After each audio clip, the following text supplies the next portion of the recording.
क्या भैरवनाथ धाम से हनुमान बेनीवाल सरकार के खिलाफ नई लड़ाई का ऐलान करने वाले हैं? क्या राजस्थान की राजनीति में फिर होने जा रहा है बड़ा शक्ति प्रदर्शन? क्या बेरोजगारी, कानून व्यवस्था और युवाओं के मुद्दे पर राजस्थान में बनने जा रहा है नया सियासी माहौल?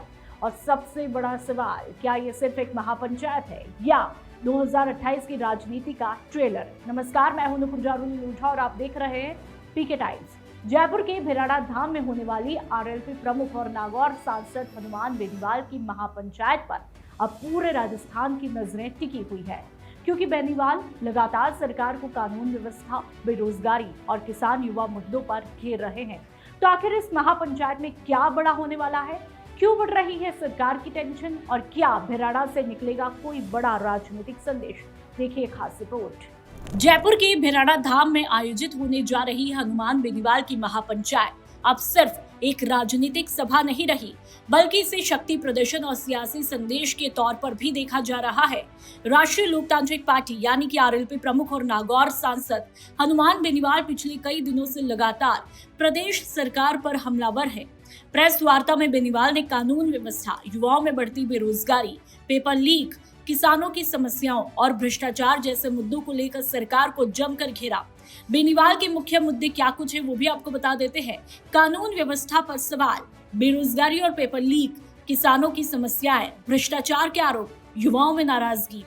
बेनीवाल का दावा है कि राजस्थान में युवा खुद को ठगा हुआ महसूस कर रहे हैं। सरकारी भर्तियों में देरी, पेपर लीक और बढ़ती बेरोजगारी ने लाखों युवाओं में नाराजगी भी पैदा की है। तो वहीं उन्होंने कानून व्यवस्था को लेकर भी सरकार पर बड़ा हमला बोला। बेनीवाल ने आरोप लगाया कि प्रदेश में अपराध की घटनाएं लगातार बढ़ रही है और आम आदमी खुद को सुरक्षित महसूस नहीं कर पा रहा। अब सवाल उठ रहे हैं कि क्या भैरवनाथ महापंचायत युवाओं और किसानों की नाराजगी को बड़ा आंदोलन बना सकती है? चलिए अब आपको ये भी बता देते हैं कि क्यों हो रही है भैरवनाथ धाम में महापंचायत। जिले के दूदू कस्बे में स्थित भैरवनाथ धाम की जमीन को रिको को दिए जाने के फैसले को लेकर साधु संतों ने वहां पर आंदोलन चला रखा है।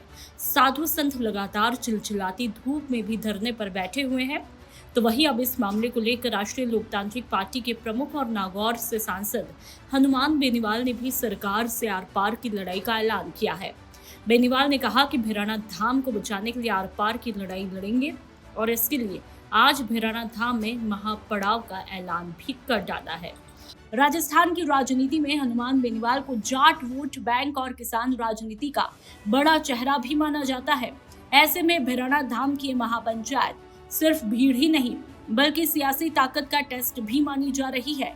राजनीतिक जानकार मानते हैं कि हनुमान बेनीवाल अपनी महापंचायतों के जरिए हमेशा बड़ा संदेश देने की कोशिश भी करते हैं। पहले भी किसान आंदोलन, युवाओं के मुद्दे और केंद्र सरकारों के खिलाफ बेनीवाल खुलकर आवाज उठाते रहे हैं। भैरवनाथ धाम की इस महापंचायत में बड़ी संख्या में युवाओं, किसानों और आरएलपी कार्यकर्ताओं के जुटने की संभावना भी जताई जा रही है।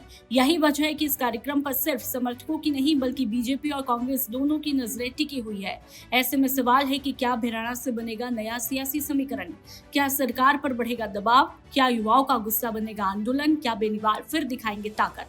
सबसे बड़ा सवाल यही है, क्या ये महापंचायत सिर्फ विरोध तक सीमित रहेगी या फिर राजस्थान की राजनीति में किसी बड़े आंदोलन की शुरुआत भी बनेगी?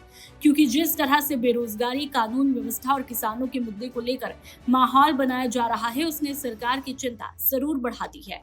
भैरवनाथ धाम में होने वाली ये महापंचायत अब सिर्फ एक सभा नहीं बल्कि राजस्थान की राजनीति का बड़ा शक्ति परीक्षण भी बन चुकी है। अब देखना होगा क्या हनुमान बेनीवाल इस मंच से सिर्फ सरकार को चेतावनी देंगे या फिर किसी बड़े आंदोलन का ऐलान भी करेंगे।